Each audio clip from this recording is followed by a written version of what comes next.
గురువుగారు, మన కలియుగంలో హ్మ్. ఆయుధ చండీ యాగం చేపించిన వాళ్ళు ఒక్కళ్ళు కూడా లేరు. ఆ! చరిత్రలో ఆ! రికార్డ్ అయ్యి. హ్మ్. మరి కేసీఆర్ గారు చేపించారు. హ్మ్. అది చేపిస్తే చాలా అద్భుతమైన ఫలితం ఉంటుందంటారు గదా! అవును. ఆ ఫలితం కూడా ఎందుకు కేసీఆర్‌ని కాపాడలేకపోయిందంటారు? హ్మ్. ఓకే. Good question.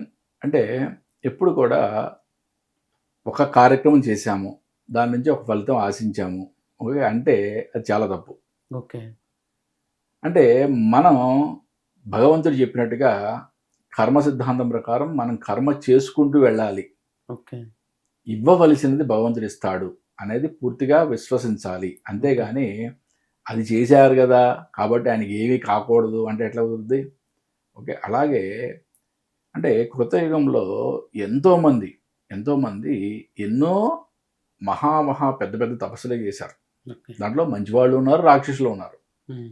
మంచి వాళ్ళు గూడా చాలా అద్భుతంగా సద్బుద్ధితో ఉండేవాళ్ళు, సత్వగుణంతో పుట్టిన వాళ్ళు కూడా కొన్ని వరాలు పొందిన తర్వాత వాళ్ళు ఆ వర గర్వంతో గాని, ఏదైనా గాని కొన్ని కొన్ని తప్పులు చేయడం కూడా జరిగినాయి. ఓకే. ఓకే.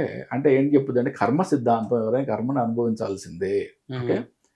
ఏ వ్యక్తి కూడా కర్మకి అతీతుడు కాదు హ్మ్. అనేది కర్మ సిద్ధాంతం చాలా క్లియర్‌గా చెప్తుంది. అంటే ఒక ఒక చండీ యాగమో, ఒక ఆయుధ చెండో లేకపోతే ఇంకేదైనానో హ్మ్. మనం చేశాము కాబట్టి మనకి